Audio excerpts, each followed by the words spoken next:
New U.S. strikes on Iran just hours after President Trump said negotiations were moving nicely. The Pentagon is describing the attacks as self-defense strikes to protect American forces, saying the scope is very small. This latest military action comes as a new round of talks are expected to begin in Qatar.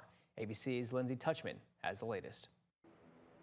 This morning, despite days of reported progress towards reaching a peace deal, the Pentagon now says U.S. forces have launched new airstrikes inside Iran, describing them as self-defense strikes to protect our troops from threats posed by Iranian forces.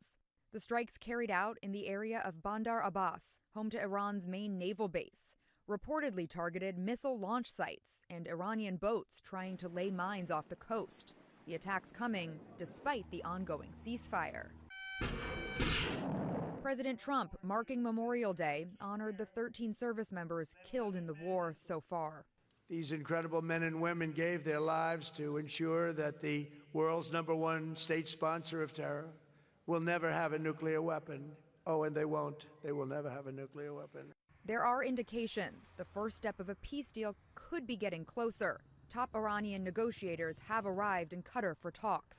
And Iran has now lifted its 87-day internet blackout, which has crippled its economy. The Trump administration insists Iran's enriched uranium must be destroyed.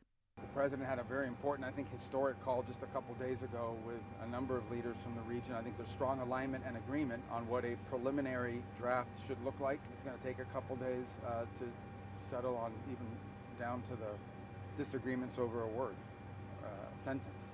So we'll have to work through that. It's either going to be a good deal or there isn't going to be one. Lindsay Touchman, ABC News, New York. And as for concerns that this latest action could threaten the reopening of the Strait of Hormuz, the markets are clinging to optimism that a deal will be reached. Stock futures were up overnight and oil prices were down.